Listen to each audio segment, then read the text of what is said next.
Alright guys, we are turning kale into kale powder today. So kind of our first lesson here. I have my dehydrator going with the kale.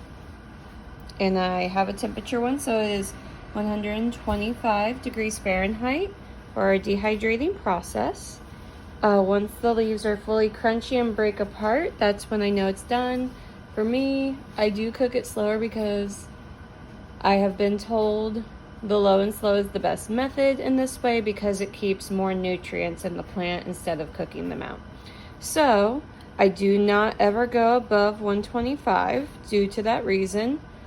And I'm going to show you the next step right here, which is going to a crumble. So as you can see, we have jumped areas. We are now in my kitchen on the oven, and I have got a bunch of dried kale here. And one thing to note when you are drying your kale, I removed the hard neck stem and just dehydrate the leaves. It does make this process easier. I just prefer it that way. No judgment if you do a different way though. That's just if someone's wanting to try this, that is what I do. And I do pinch and just crumble and get it nice and fine as I can get it, because our next step is basically going to be grinding it into a powder. I do cheat, however. I do not hand grind it. I do not use a mortar and pestle. I use my grinder that I use for coffee grounds. So I will go ahead and take you along for that journey next. Alright, so going into this is my coffee grinder.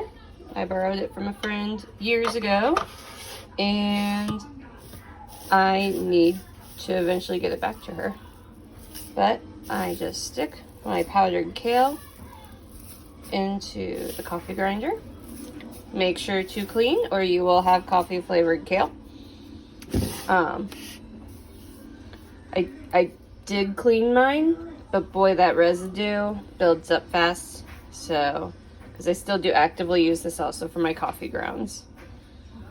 I do like to grind my beans fresh before I brew. So, it's almost there. Okay, it's nice and full, but still enough room to put the lid on. And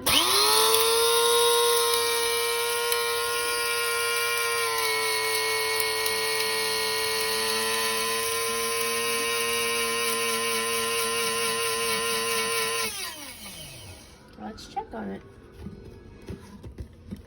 It's hard to do with my right hand. Let me do this with my left. Bam. So I am going to run this again, just to pulsate again, but here's the finished product. I will also link a picture with this in the notes. This is not an official canning jar. This is a repurposed jar from the grocery store. And I also saved the lids. I will just put this on here when I am done, and I'm going to do a little bit more research, but most likely I'm just going to put a silica packet in there to keep it fresh.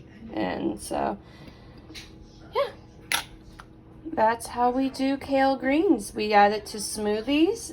You can add it to soups for flavoring. I just personally will add it to my smoothies though. But yeah, there's lots of different things you can do with powdered greens. I highly recommend doing this method whenever it's getting close to the time where you need to pull your cool weather crops in the summertime. We had a seasonally cool June, so a lot of my brassicas made it until the first week of July, and now I'm pulling all of them to process, which is why you guys are joining this video with me. So yeah, that's how we do kale greens.